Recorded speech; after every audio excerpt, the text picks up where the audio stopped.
this horrifying part is from the perspective of the hunter. The beautiful part from before is from the perspective of the Wyverians, standing in awe of their own creation and seeing majesty and beauty in it. Hey music friends, this is Davi Vasc. I'm a music composer for games, and today we're finally listening to the Zoh Shia's theme from Monster Hunter Wilds, the final boss theme from Monster Hunter Wilds. And as it was the case with the other themes, I've heard this before because I've played the game, but this will be my first time actually paying full attention to it. Let's go. Let's go. Oh.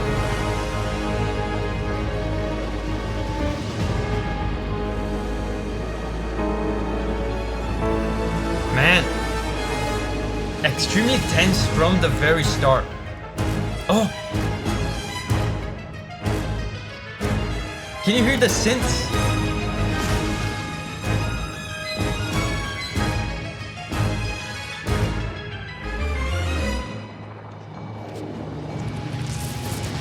It's full of synths, man. This is so cool. This is expected for this track, right?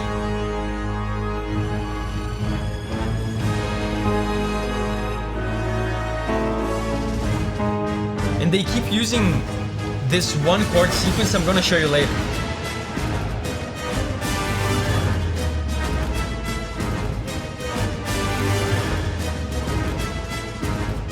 And this triple beat meter, can you hear it? 1, 2, 3, 1, 2, 3. This sounds like a dance, man.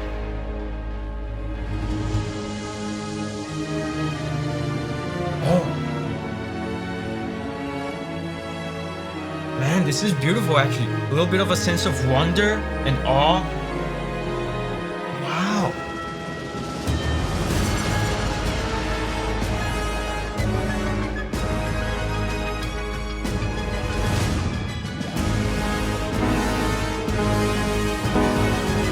They keep holding the sad chord.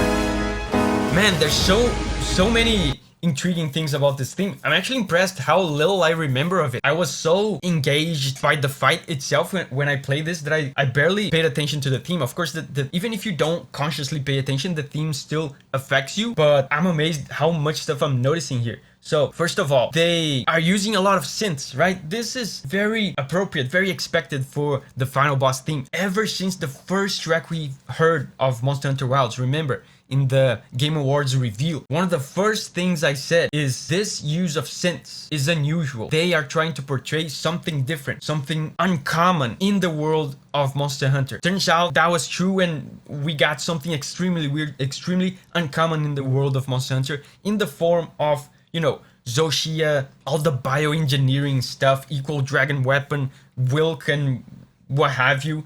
So the synths represent that kind of bioengineering technology. It's a sound that is unusual for Monster Hunter, and of course is all over this song. Also, they're using a very interesting chord sequence here. They're using this. Listen. They're gonna do it.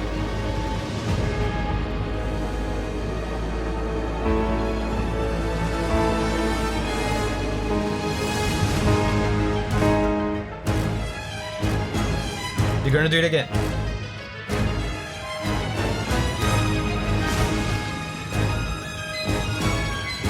Wait for it. The synths, right?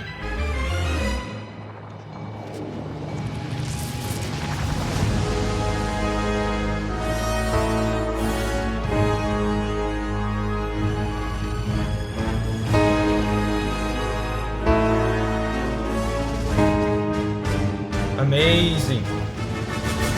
This is a kind of chord sequence. I don't want to be too far-fetched, but this is a chord sequence. And this chord here specifically, this surprising tense chord, is something that they've used in the Fatalis theme. I don't know if this is intentional. It has to be, right? Because of all the connections with Zoh Shia and Fatalis. This chord here specifically is even something that in the past I called the Kokoto chord, because it's a chord that's very prominent in first gen. It's very prominent in Kokoto village, which is the first gen village, and it's very prominent as well in the Fatalis theme. So is that far-fetched? I don't think it is.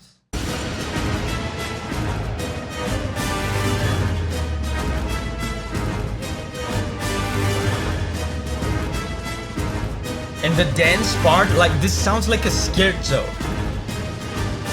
Scherzo is a type of music, you know, from classical music days that, you know, it was like a fast waltz. It's like 1, 2, 3, 1, 2, 3, 1, 2, 3.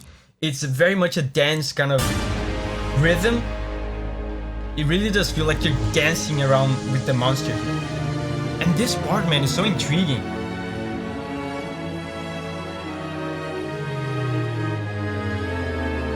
Man, listen to the synths. That part was so intriguing. There was a little feeling of beauty there.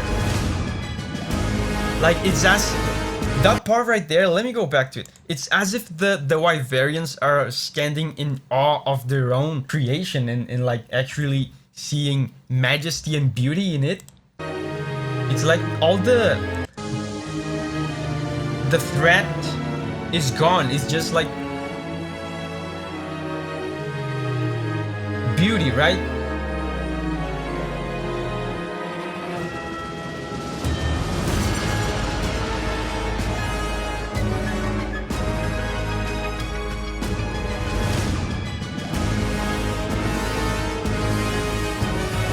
Now they're just holding the sad chord.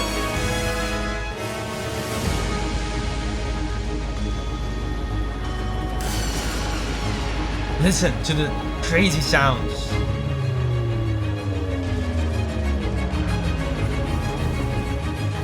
Synthesized sounds, just like Zoh Shia synthesized himself.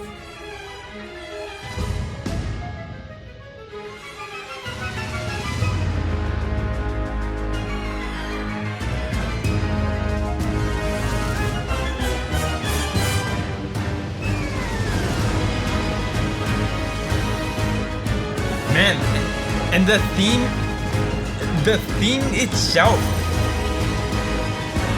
kind of sounds like a Frankenstein of different parts put together.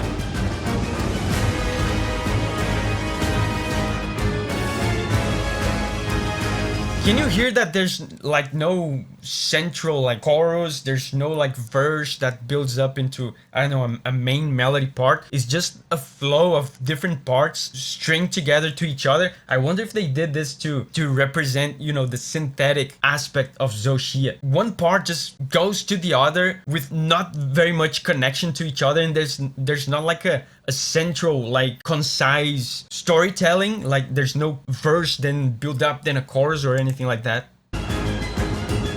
Maybe that will still come, right? Like a main part.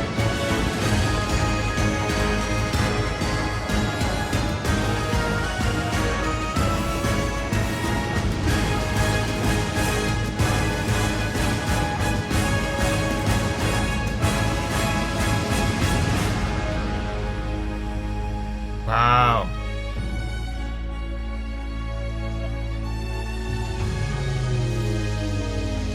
And there's, much like the Jindahad theme, there's a lot of melody fragments here. I feel like I recognize a lot of them.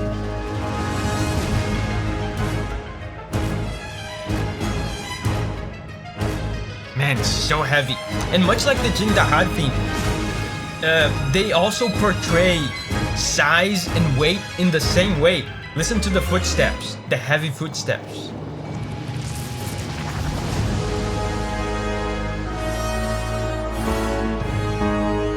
Again, the Kokoto sequence, the first gen sequence. This theme has 2 phases, by the way. I think the second phase is about to start.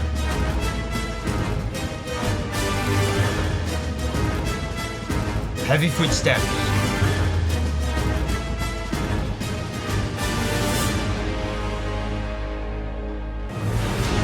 Second phase. Oh. Different tempo.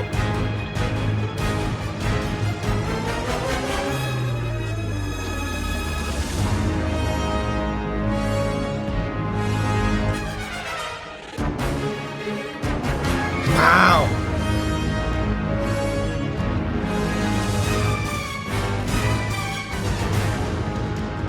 Man, now I really feel like they're actually intentionally leaning into more Fatalis aspects in this.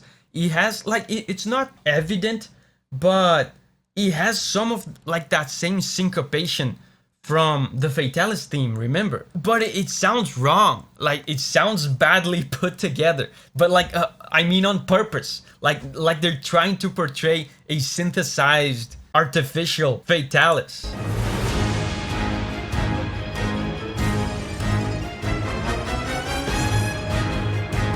Wait for it.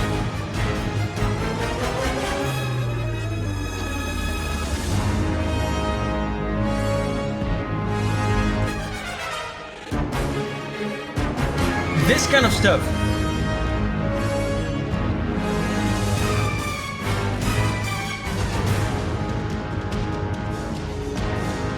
That's so interesting, man. And the time signature is still triple meter, so it still sounds like a dance, but it's slower now. Oh, choirs.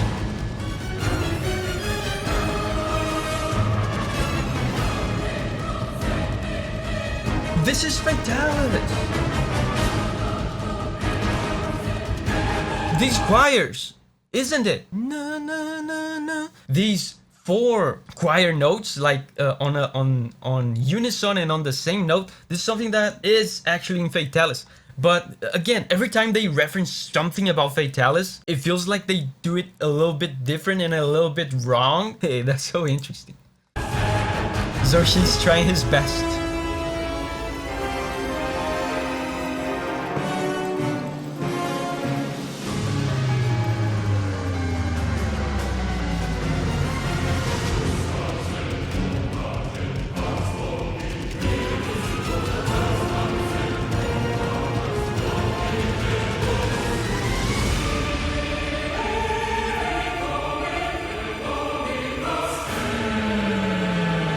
What is this? I recognize this melody.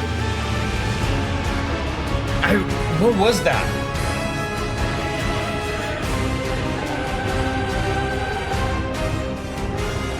I'm so blown away by that melody.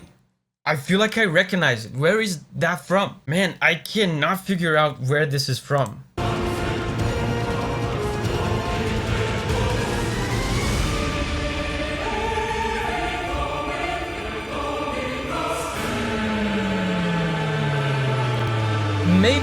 Maybe it's not from anywhere and it's just the melody of Zoh Shia, but it's made, like I said, with the other melody fragments and the other arrangements, it's made in the style of either Fatalis or some other Black Dragon or some other reference that they're making here. It's made in the style of that, so it sounds familiar, but at the same time it's wrong, so it's difficult to recognize. It has elements of Proof of a Hero a little bit in it. I wonder if that's it, this part specifically.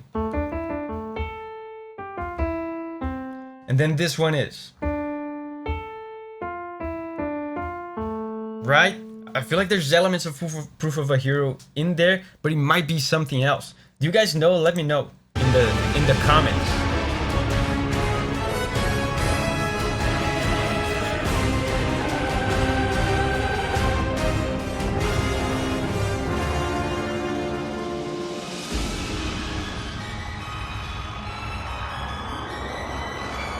The synths.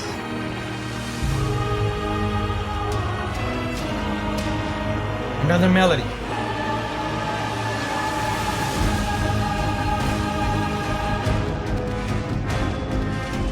Man, super heavy percussion. You can feel the weight of this creature. How massive it is.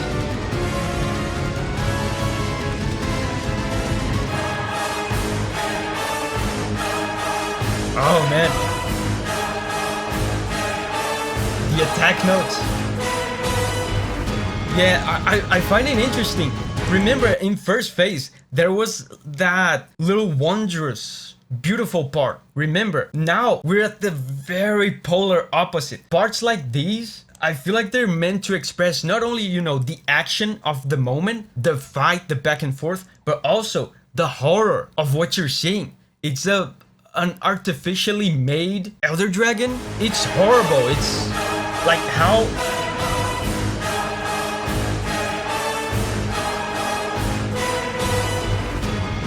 how could I have done this? It's abominable, right? So I feel like this horrifying part is from the perspective of the hunter. The beautiful part from before is from the perspective of the Wyverians. Man, that's so cool how it switches perspective from one phase to another.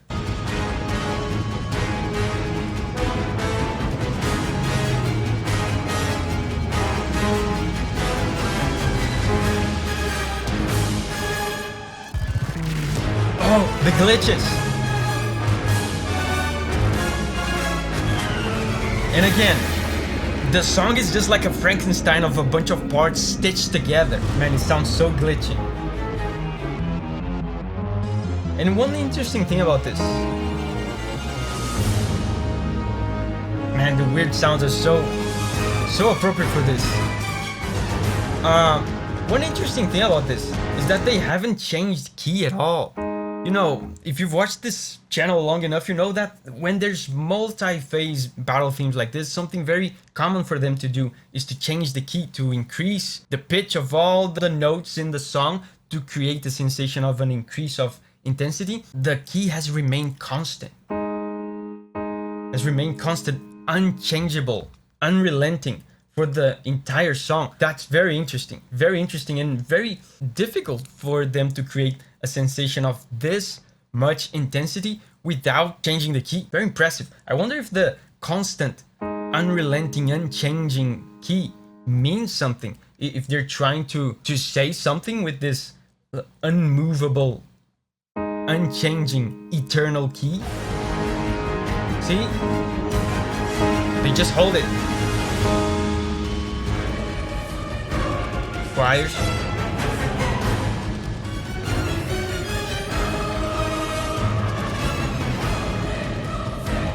Yeah, this is the Fatalis choirs.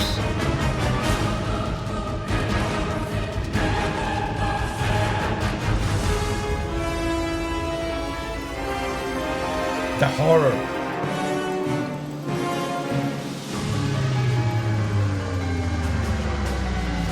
Man, this is amazing. I'm actually really surprised with how many little secrets they hid in this. I bet you guys have even more like references and like little information about these melody fragments that I didn't pick up on. This is really cool. I feel like listening to this again. I have other videos just like this one. If you're into sharing and talking about the music from the Monster Hunter games that we all love, I have over here a video on Jindahar's theme, one of the best themes in Monster Hunter Wilds. And over here I have the video I've done on Fatalis from Monster Hunter World. Very relevant video if you like this Zoh Shia video. So remember, whenever you're ready to spread your wings and go on a music journey again, I'll see you there.